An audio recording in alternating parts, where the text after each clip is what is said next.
We're doing a re-enlistment ceremony for Sergeant Jessop, who is the Operations NCO for the Division Chaplain's Office.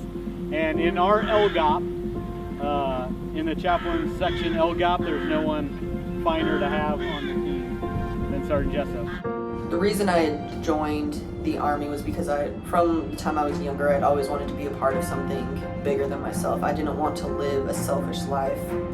When I die, I want someone to have said, she made an impact on my life in some way. She was able to help me somehow.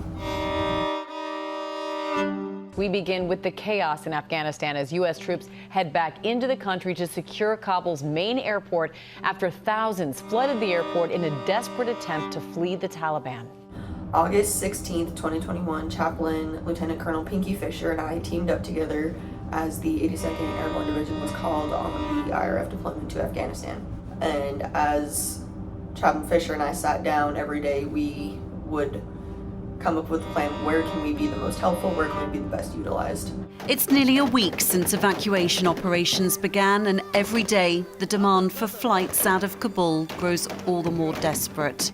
There was a few times Chaplain Fisher and I would go to the gates and they would be like, hey, we are worried about our soldiers, Marines, because what the Marines and the soldiers witnessed while sitting at these gates, it's morally crushing them.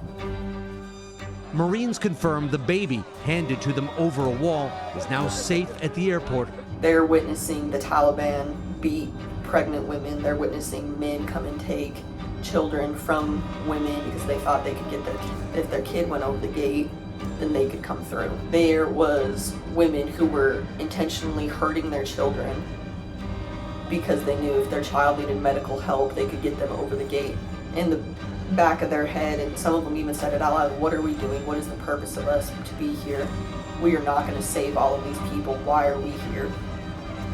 And it's very demoralizing knowing you can't do anything about it. You are there to do what you can, but you are not going to be able to save everyone.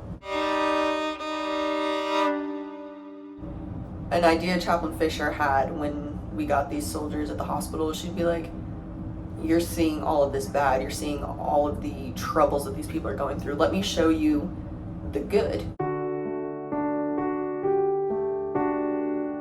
We had a sergeant major that had just been going and going and going, and he just looked stressed. And I was like, hey, Sergeant Major, I need you to come with me for a second. I need you to come with me to the hospital, though. There's something for you there. And he's like, all right, let's make it quick. I only have a few minutes. I went to the back of the hospital where this couple was with their orphan twins that they had taken in, and I just grabbed one that I'd been holding earlier in the day, and I just put this baby in his arms.